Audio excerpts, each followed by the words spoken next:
Hello everybody and welcome to another episode of the Weapons of H3DR, and today we are next to this massive thing.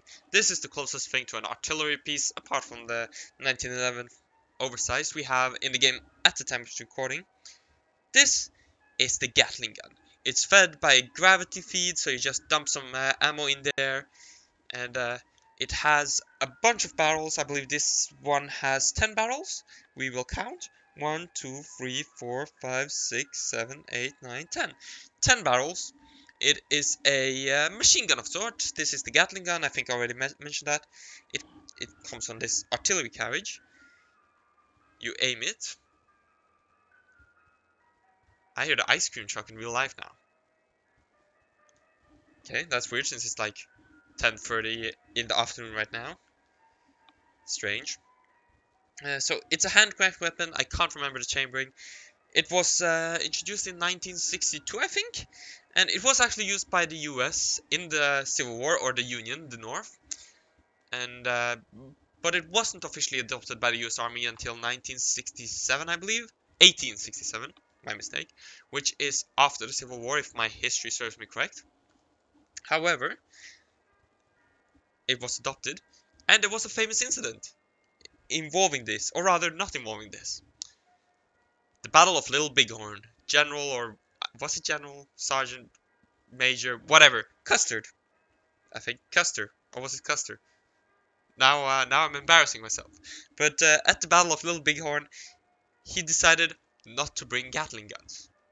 Well, in that fateful day, the Gatling gun might have just saved his ass. Either way, he didn't. It ended up dead. So, without further ado, I think we should shoot. This is, of course, being a Gatling gun, this is one of the earliest machine guns. So, as you can see, it's hand cranked, so the speed depends on how fast I crank. So if I crank slowly, and if I do fast. So yeah, it depends on the fire rate, on how fast you can crank it. This Gatling gun is actually a predecessor, in a sense, to some famous modern weapons. So for War Thunder, the Aiden cannons, or the M219, I think, something like that, cannons on the Saber are in a sense successors to this one, since they're multi-barreled guns.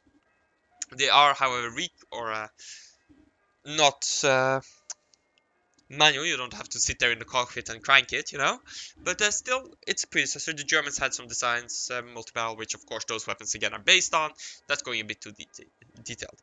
Of course, it is also, as a result, in a sense, a predecessor to the minigun, which I have a video on. I recommend you check it out. And of course, you might, we all military enthusiasts, I think we should name it, or all weapons enthusiasts, I don't know the term for it, know this weapon. And, well, they designed a plane around it. It's the GAU-8, the one that goes brrrt. Not exactly like that, but the sound is music to my ears. So in a sense, this gun is a predecessor to it all, but here we have the Gatling gun. It's a fun little thing. It's tricky to use since you need to crank it, and aiming is hard since you have no sights.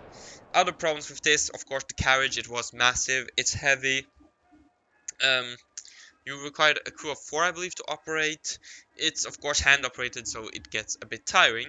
It was, however, the first effective machine gun. Before this, you basically had cannons with canister shot, or you had Montrieurs, I believe they're called, which was French, basically a bunch of rifles stuck together on artillery cage, a lot like this, except you had to individually reload every quote-unquote rifle.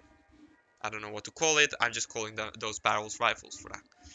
Which was inconvenient. This allowed you to have a sustained, albeit slow, rate of fire to help support your troops. It had its drawbacks, but it was the first of its kind, and it was made by the dude called Gattling, and his idea behind it, which we all know utterly failed, was have a weapon so devastating that war would be proven to be futile.